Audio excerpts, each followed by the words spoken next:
Before we begin this meeting, I was remiss at our last meeting to welcome our three new members, Senator Piscitano, Representative Sheeran, and Representative Waxman. We are very glad that they have joined the committee and hope that they find the work rewarding.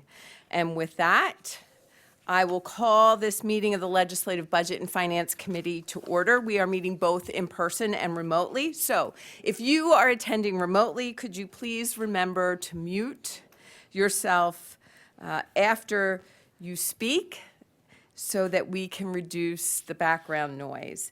This meeting is being live streamed and recorded, and that recording will be posted on the Legislative Budget and Finance Committee's website. To establish a quorum, Mr. Latta, could you please call the roll? Yes. Senator Coleman. Here. Senator Dush. Proxy. Senator Haywood. Proxy. Senator Phillips-Hill. Here. Senator Piscitano. Here. Senator Tartaglione. Here. Representative Conklin. Here. Representative Rader. Here.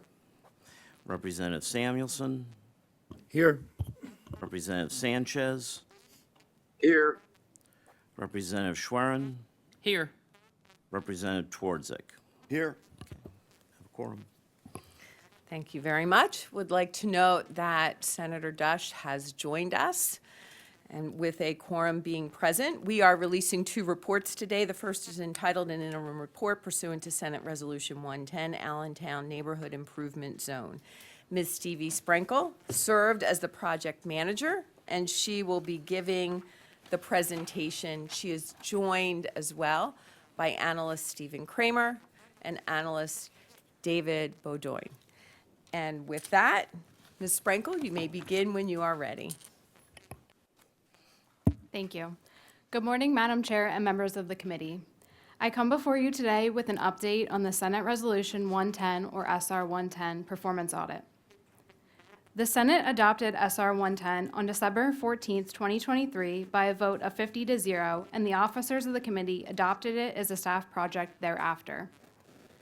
SR 110 pertained to a performance audit of the Neighborhood Improvement Zone, or NIZ, and the Allentown Neighborhood Improvement Zone Development Authority, a NISDA. The NIZ program is administered by the Pennsylvania Department of Revenue, and a NISDA manages the day-to-day operations. We have been told there are concerns about the motivation behind this performance audit. Our agency's internal controls give confidence that our work is completed free from bias. Along with our agency's strong management and internal controls, our staff is guided by generally accepted government auditing standards.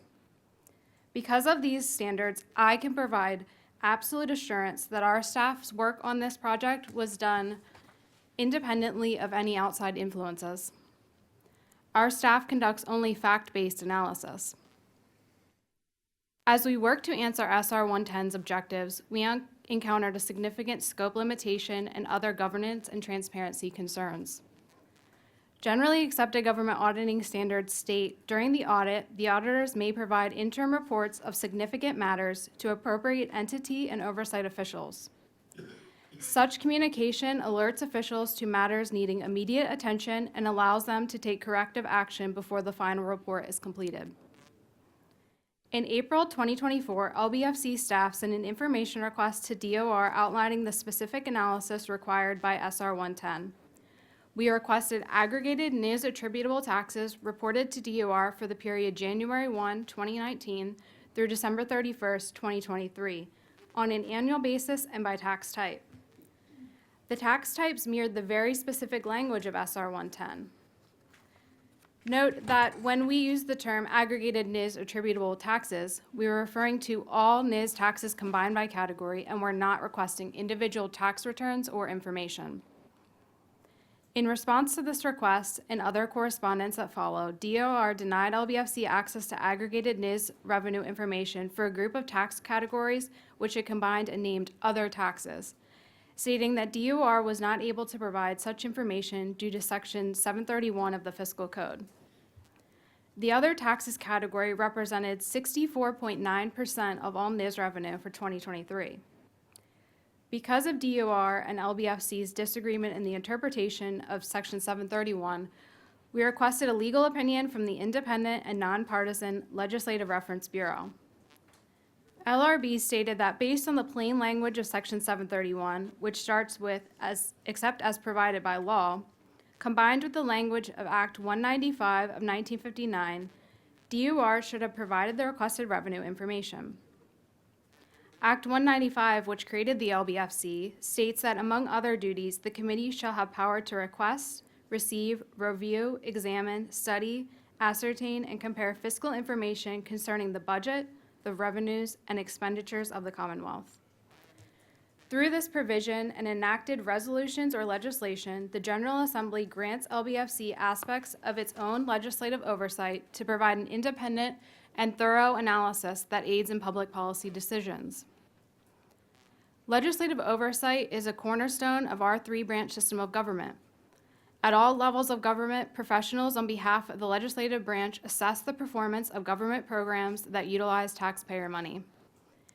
Even entities holding our nation's most classified and confidential information are subject to audits to evaluate if taxes are spent and programs are performing as the legislative branch prescribed it in law. For example, the United States Government Accountability Office regularly audits the United States Department of Defense and the Internal Revenue Service and reports its findings and recommendations to Congress. Prior to the SR 110 performance audit, the General Assembly also saw the need for an independent review of aspects of the NIS program. In 2016, the General Assembly amended the statutory provisions known as Act 84 in the Tax Reform Code governing the NIS to require a specific audit and increase accountability surrounding the NIS program. The 2016 amendment included a requirement that the NIS contracting authority engage an independent auditing firm to perform an annual audit, including determining that 1, the correct amount of eligible local tax was submitted to the local taxing authority, 2, the local taxing authorities transferred the correct amount of eligible tax, local tax, to the state treasurer, 3, the money transferred to the NIS fund was properly expended, and 4, the correct amount of excess money was refunded to the Commonwealth in accordance with the provisions governing NIS.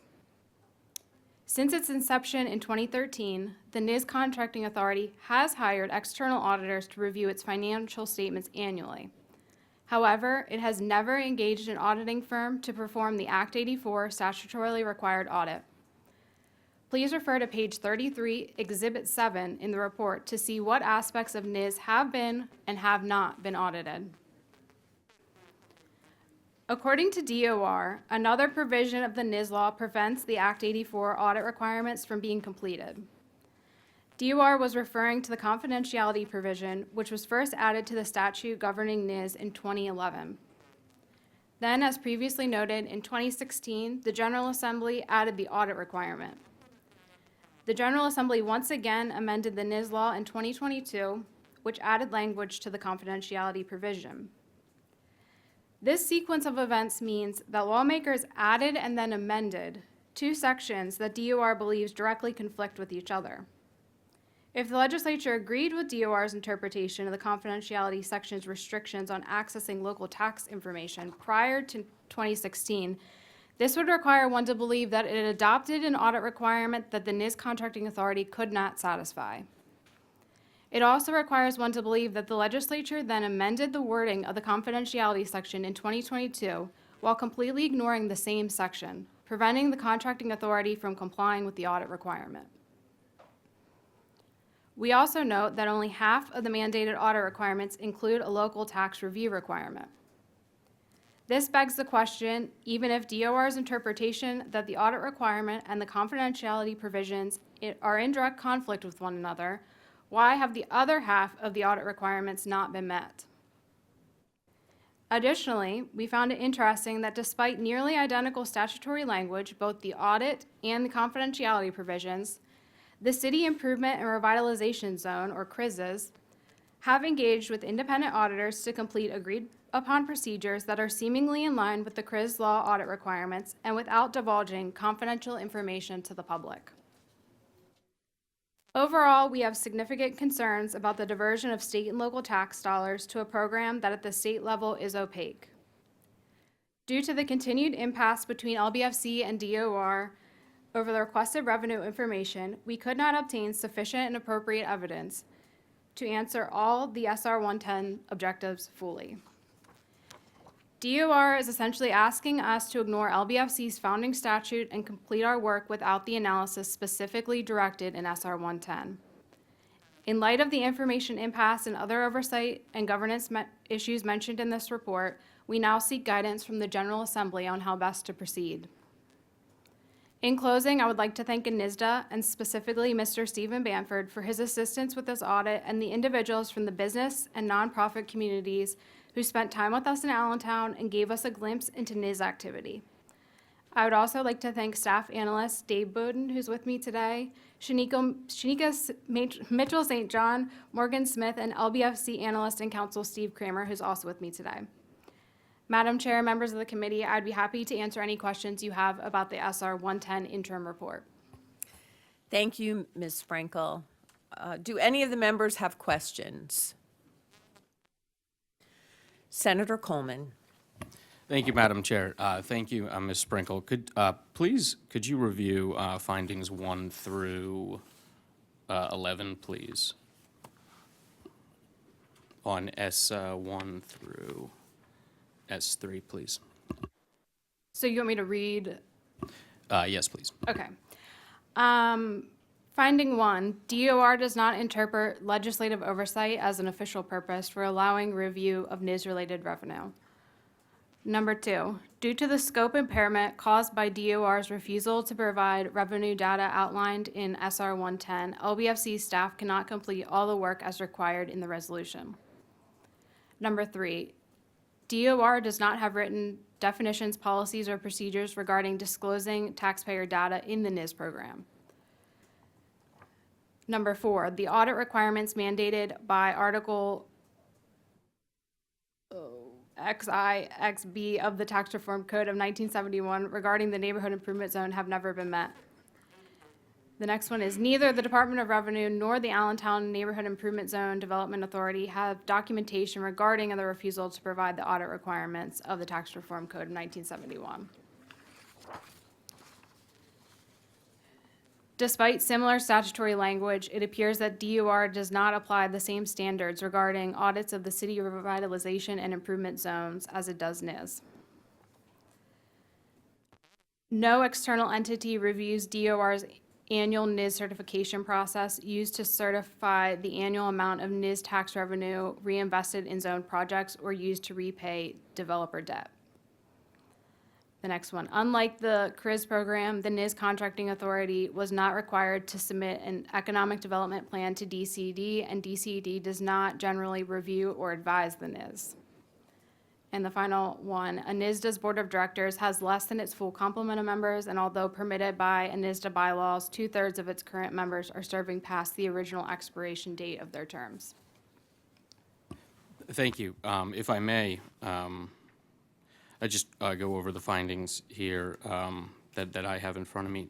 DOR says number 1, Department of Revenue should provide LBFC staff with the requested revenue information from the other taxes categories by tax type as required by Act 195 of 1959, as outlined in Senate Resolution 2023-110. Number 2, if Department of Revenue continues to incorrectly interpret the official purposes provision of Section 731 of the Fiscal Code to exclude the General Assembly through LBFC from reviewing aggregated revenue information, NIS, other taxes, the General Assembly should consider amending this section to define legislative oversight and audit as an official purpose. Number 3, Department of Revenue should develop written policies and procedures regarding the confidentiality provision of Section 731 of the Fiscal Code. Finding 4, if a NISDA continues to determine that it cannot satisfy a legal requirement such as the audit detailed by Article B of the Tax Reform Code of 1971, it should document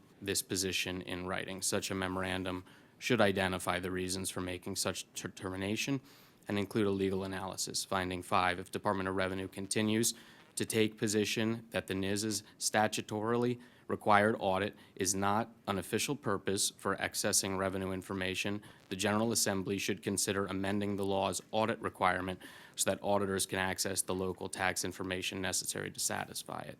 Finding 6, a NISDA should immediately engage auditors to satisfy the sections of the audit requirements that do not rely on local tax data. Finding 7, the General Assembly should consider requiring an independent review or audit of the NIS certification process. Section 8, Finding 8, the General Assembly should consider amending NIS legislation to require the zone's contracting authority to submit an economic development zone plan to the Department of Community and Economic Development for their approval covering the remaining period of the Allentown NIS and for any NIS in the future, if applicable. Finding 9, the General Assembly should consider authoring DCED to review and advise the NIS as it does with the CRIS. Finding 10, Allentown's mayor and state legislative delegation should align to select and nominate members of a NISDA's board of directors so the body can maintain its full complement of members and limit the number of members serving under expired terms. Finding 11, if Allentown's mayor and state legislative delegation are unable to obtain alignment on board nominations, a NISDA should revise its bylaws regarding director selection to ensure that it can reasonably have a quorum of members to conduct business. In terms of the board, one of the findings there was the board complement. Could you explain kind of some of the issues surrounding the board composition right now that you guys were able to find? Sure, yeah, and let me get the page number, but there's an exhibit that shows exactly, so that would be on page 54, Exhibit 11. We outline exactly when there's been vacancies, and there's a little red slash that indicates which members are serving past expired terms. So it's our understanding that the NISDA bylaws allow this to occur because there hasn't been agreement between the mayor and the state legislative delegation in Allentown on members, and it's concerning when there's not a strong governance structure. So right now, essentially more than half the board is serving beyond in expired terms? Yes. Okay, so suggested changes would include recomposition or perhaps clarifying the board? Yeah, I mean, our one recommendation is that, that group, the mayor and the state legislative delegation, should overcome whatever issues are preventing these from being filled, or if that doesn't happen, then NISDA might want to consider changing the bylaws for a different process. And then the final question, another suggested change would be to change current law to clearly allow for local audits. Yeah, yeah. Thank you. Thank you, Madam Chair. Thank you, Senator. Turning next to Representative Rader for questions. Thank you. I would think the whole purpose of the NIS is to increase local revenue, and that's one thing that they didn't audit. Did you find that odd that you want to know your program is working, and so you're not auditing the one thing that will show you that it is? I mean, our biggest thing with this is just that the law is very specific that this is supposed to be audited and it's not occurring. But if you are on a board or working with your local NIS, wouldn't you want to know that the answer to that question? I mean, if I was a citizen of that area, I certainly would. But yeah, we're looking at it from the state perspective in that this is supposed to occur and it's not. Now, were you allowed to look at any local revenue numbers, or you No. didn't see them? So we'd have no idea whether this NIS is actually accomplishing its goal. No, I mean, we went to Allentown, we saw in action, we saw the arena, we saw the science center, we saw all of the development, and it's wonderful in many ways, but our perspective is, this is 97, 98% state funded, and so what's the cost benefit analysis from the state perspective? Right, you want to know it's working. Right, and you that have was no- what our job was and through you this have- resolution. And you have no idea yet. Not to the extent that we should. Okay, thank you. Thank you, Representative. Senator Piscitano for questions. Thank you, Madam Chair. I'm new to this committee, and I just have a couple questions either for the folks in front of us or maybe the chair. First, as a person that has a background in auditing at the highest level, I think for the public and for other members of the committee, it should be understood that interim reports are fairly unusual, and I think that's true for Legislative Budget and Finance Committee, correct? Yeah, as far as I'm aware, that is unusual, and I think it speaks to how serious we take this and the issues in front of us. And sure, the government accounting standards create a framework for interim reporting, which I'm sure you guys scrupulously followed. However, how was the determination made that, we need to issue this interim report now rather than continue to engage with DOR or the other stakeholders? Yeah, so first of all, we have a resolution before us that passed 50-50, so we feel strongly like 50-0. 50-0, I'm sorry, 50-0. We feel strongly like, okay, this is obviously important to the Senate. It was very, very specific as to what we're supposed to look at. We get other resolutions that might allow for more room for interpretation in terms of we can find a different way.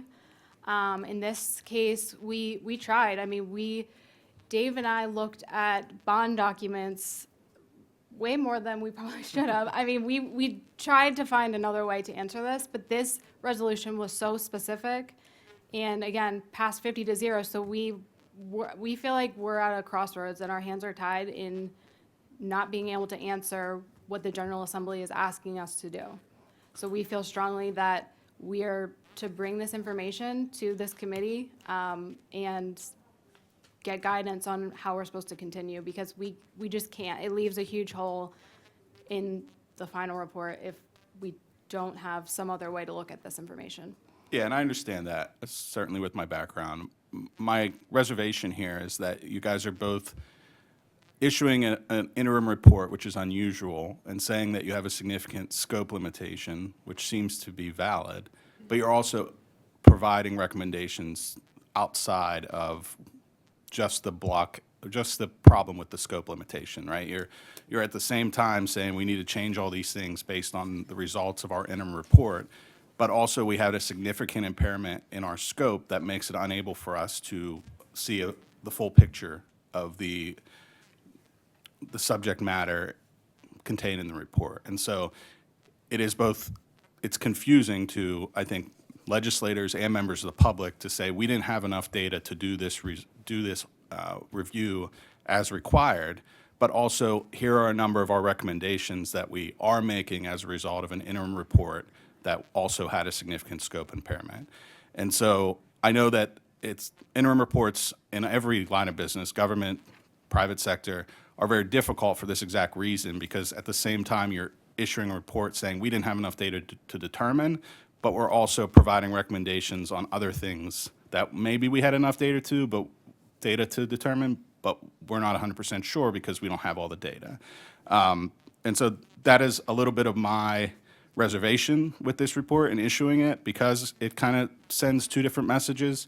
But I want to move on to a follow-up question related to that, and the basis for why I'm asking these questions is if this committee decides to issue this report and approve it today, what would the next steps for staff be?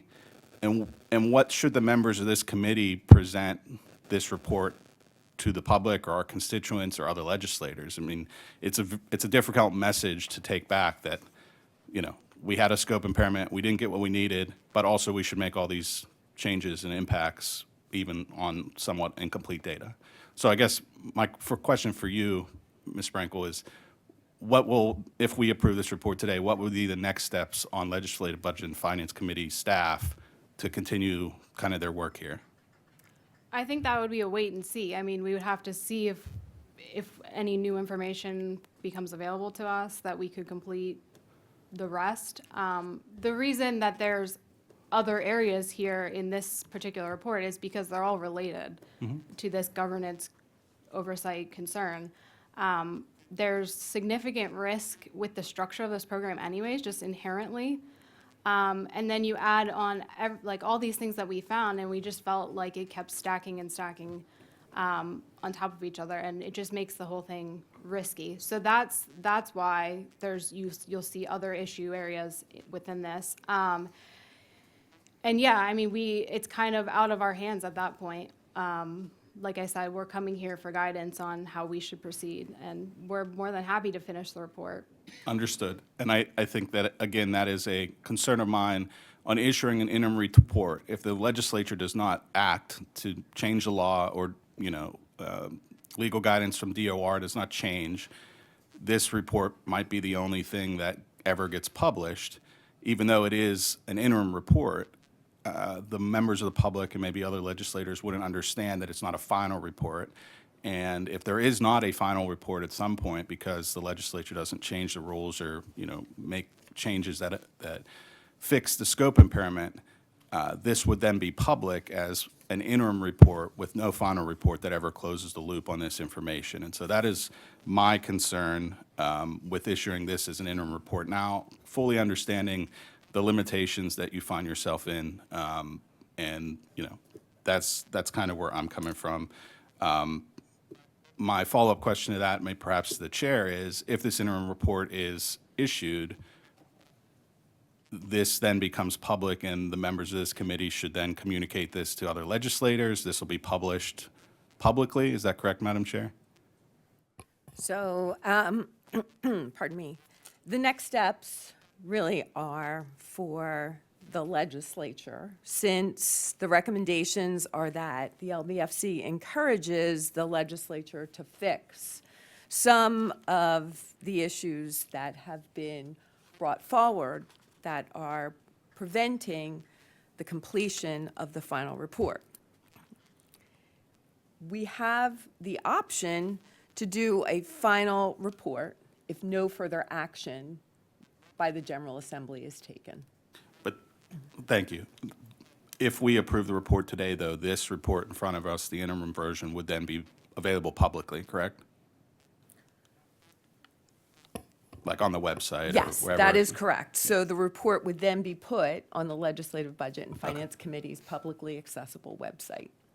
Thank you. Yeah, and for those reasons, I just think that the members of this committee understand, I believe, the scope limitations and what the legislature needs to do to clear those limitations, but I have concerns that publishing this publicly could send the wrong message, and that would provide the legislature and the public with incomplete information because of the scope limitation. Thank you. Thank you, Senator. Are there any further comments or questions? Senator Tartaglione. Thank you, Madam Chair. I urge my colleagues to vote no on the release of this report. For nearly all my time as a member of this committee, our goals have been to obtain a full picture of policy questions we are examining and to conduct analysis in a nonpartisan manner. However, when pursuing this goal entails setting the stage for political theater, then I think we've crossed into a realm of partisanship that is unacceptable. Specifically, several of the report's recommendations double down on the same legal dilemma of last session surrounding Section 731 of the Fiscal Code that prohibits the department from sharing a small portion of its data. This is not to say there aren't any valid findings in this report, and I believe it is appropriate for the Legislative Budget and Finance Committee to recommend that Section 731 be amended. In fact, I believe the Department of Revenue has provided language to effectuate a fix, and the maker of the resolution that produced this report has been working on legislation with Senator Miller to address this. However, it is inappropriate to continue insisting that the department break the law in handing over data whether by suggestion or subpoena. This is a willful continuation of the path that this committee chose when it sought the power of subpoena against our established norm of consensus last session. That motion was rightfully rejected, and for the same reasons, I ask for another no vote. Thank you. Thank you. Any further questions? Senator Coleman for a second time. Thank you, Madam Chair. Ms. Bringle, couple more questions. Could you review some of the scope limitations that you ran into?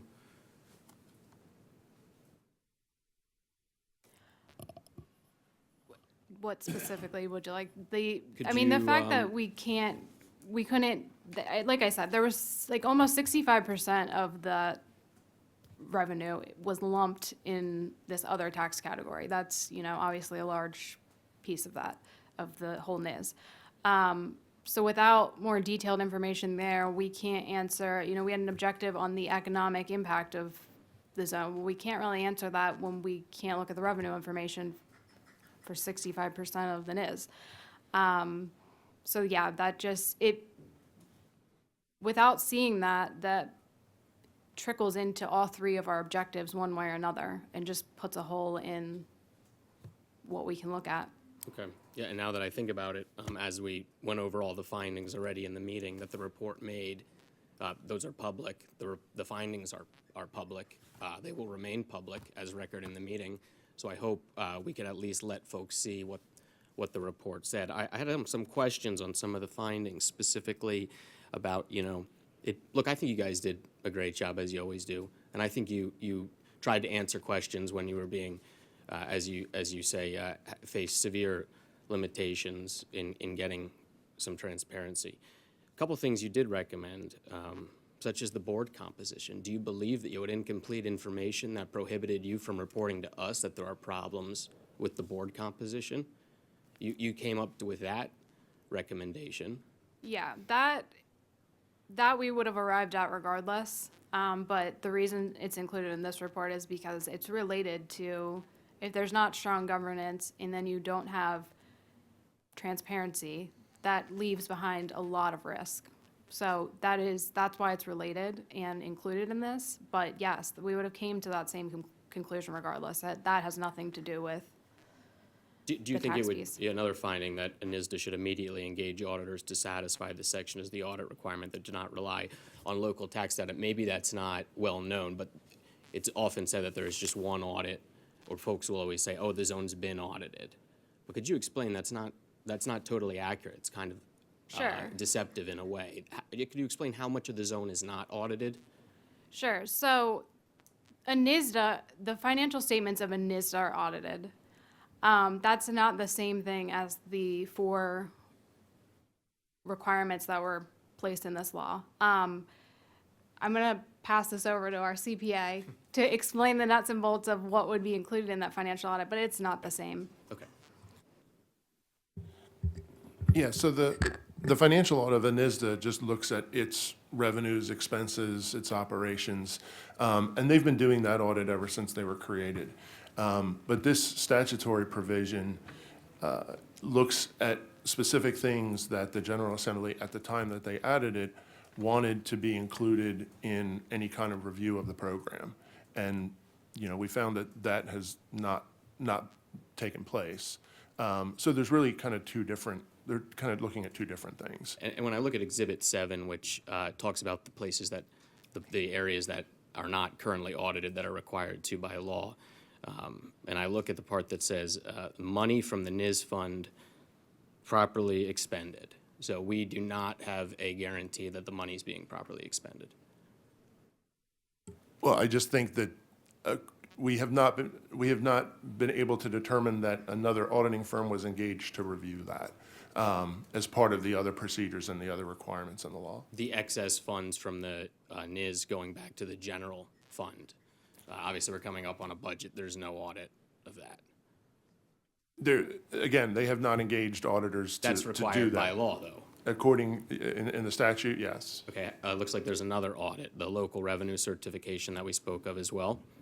So the green in this exhibit, audited to some extent as part of an annual financial audit. There's only 3 of the 1, 2, 3, 4, 5, 6, 7, 8. 3 of the 8 different areas audited as required by statute. I think the exhibit kind of shows just the flow of transactions Okay. that produce the revenue that goes to the NIS and is used for these development projects. I'm not 100% sure that the law would require every one of those to necessarily be audited. But what we just tried to highlight is the fact that there are a lot of moving parts that produce the transactions that go in and out of this program. And some of those are specifically audited and some are not for whatever reason. In some cases, there could be questions of materiality as to whether or not these items, should receive detailed scrutiny. So it's not meant to suggest that, a certain number are or aren't being reviewed. It's just to try to present the overall picture of the transactions and what basically goes into the NIS. Could you explain, in finding 3, it says Department of Revenue, and sir, maybe you're the best on this, but Department of Revenue should develop written policies and procedures regarding the confidentiality provisions of Section 31 of the Fiscal Code. Could you maybe expand on that? Why that would be important for those policies to be in place? I can also, our attorney might also Sure, be able absolutely, to, yeah. but from a broad sense, if this is the position that the Department of Revenue has taken in terms of what information they can or cannot disclose under what circumstances, there really should be a specific written policy that explains those circumstances and what they are. And the Department of Revenue did provide us with information as to how they made the decision that, we should not have access to that information, but they did not provide a specific policy that laid out all of the criteria that went into making that decision. So it's always best to have policies that kind of govern decision-making because those can endure even after people are in and out of the various roles that they are. Okay, and then, finding 2, if Department of Revenue continues to incorrectly interpret the official purposes provision of Section 731 of the Fiscal Code to exclude the General Assembly through LBFC from reviewing aggregated revenue information, the General Assembly should consider amending this section. So you believe that they are, and there was an opinion made that you do have access to this information. So you believe you should have access.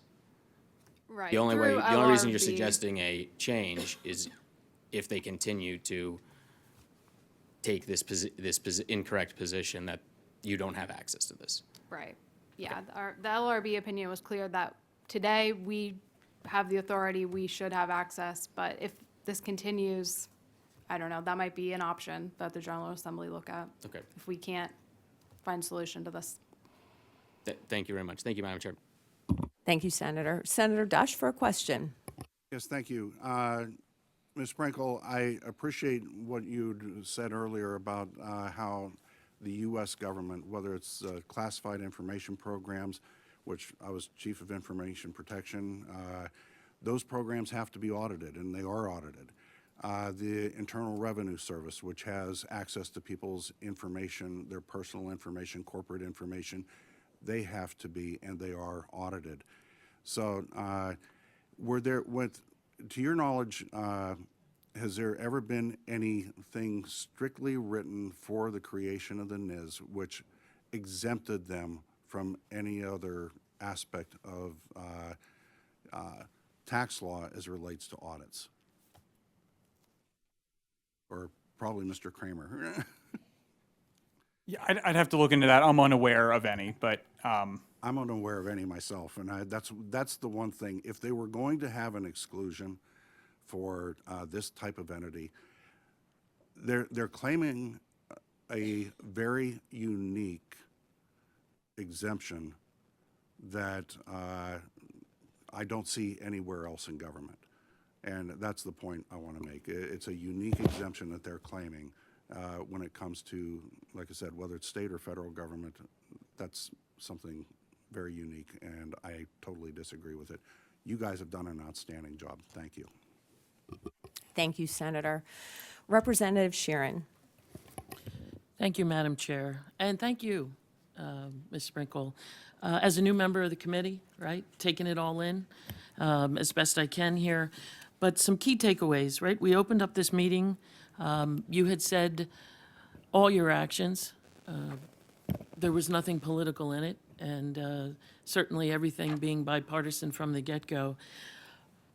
The words I heard, certainly are, you guys are all about government oversight. As the law is written, you were not able to perform the audit to the best of your abilities. I understand policies were noted as to not give you the information, although no written policy exists. As the law is today, you were within your purview to ask for the information.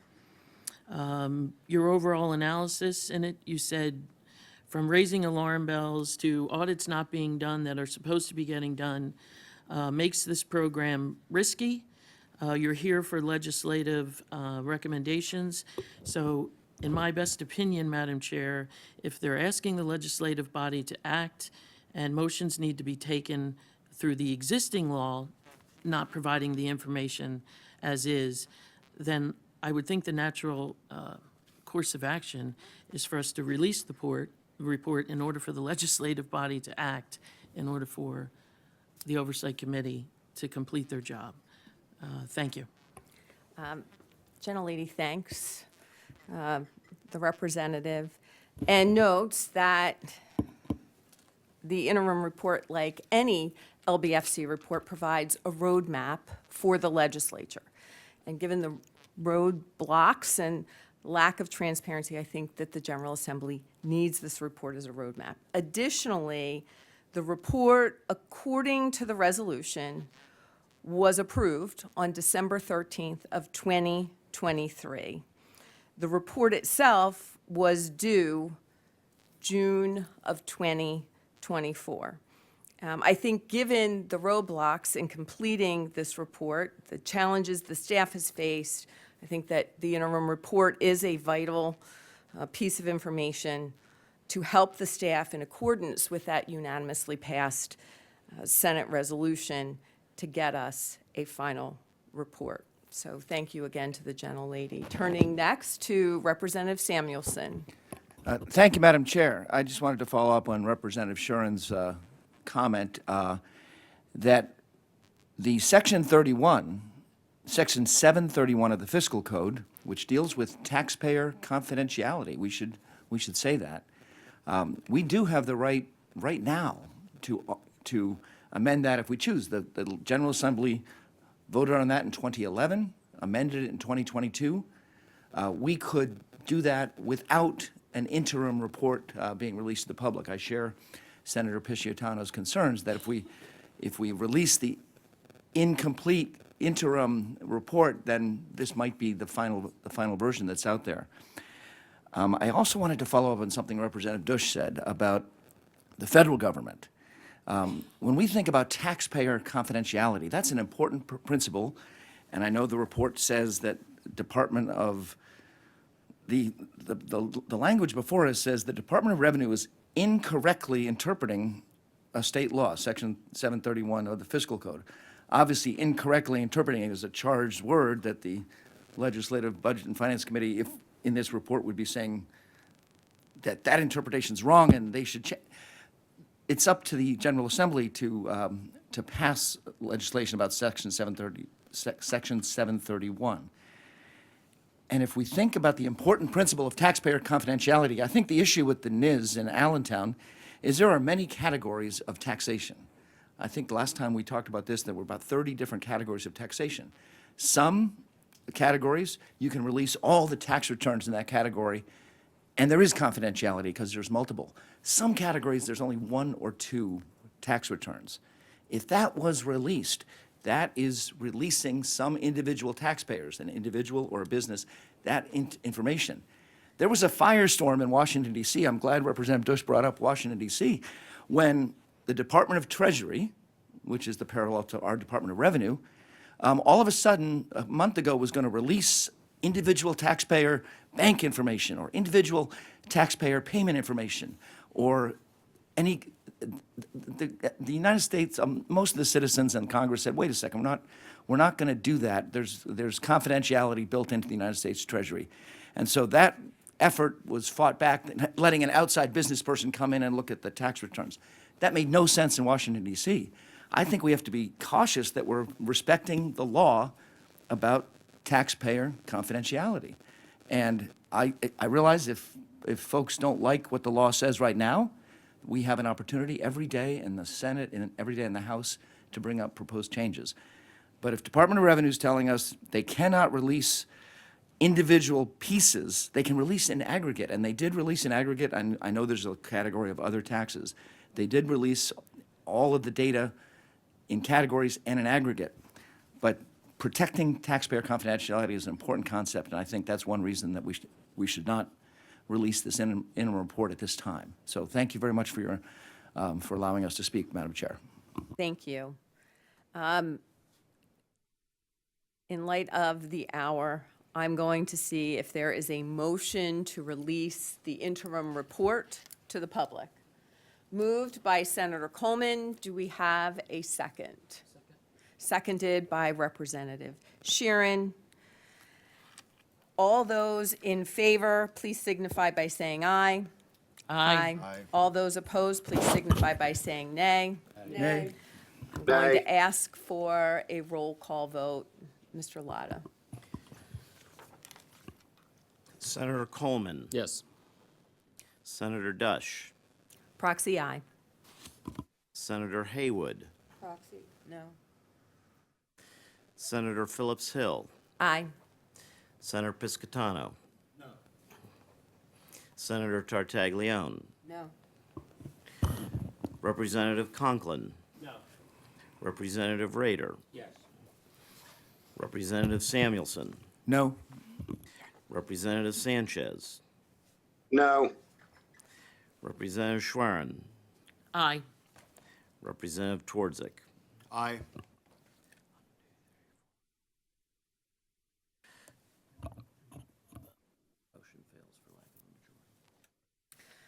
The motion ties, and the report is not released to the public. I'd like to note that today's vote is a first for the Legislative Budget and Finance Committee. As I noted on December 13th of 2023, every single senator, every Republican, every Democrat voted in support of this resolution. And today, we sit here approximately 15 months from that vote, and we see that this report's release has been blocked by half of the committee. This committee,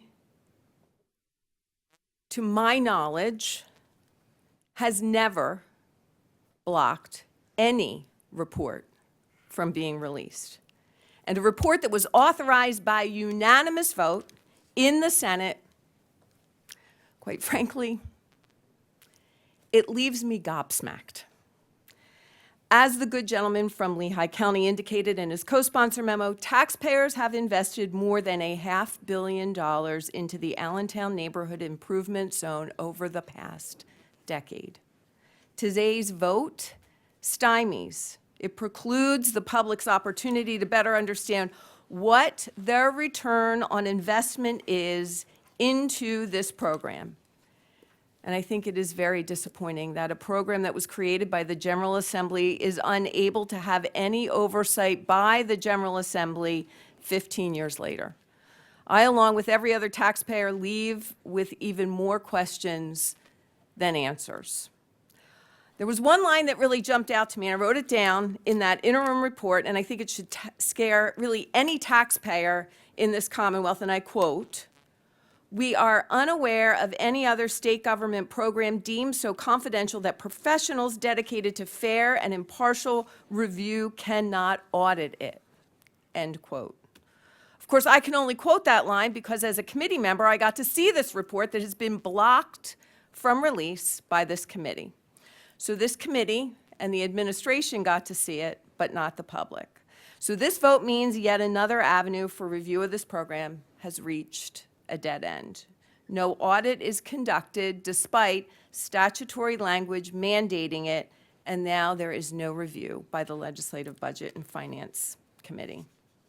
And I will say this, no government program should ever be beyond review. $500 million, zero oversight in transparency or accountability. Ms. Sprinkle, I want to thank you, to you and your team's tenacity and efforts to draft this interim report, despite the challenges, despite the lack of transparency and the lack of cooperation that you have faced with the administration.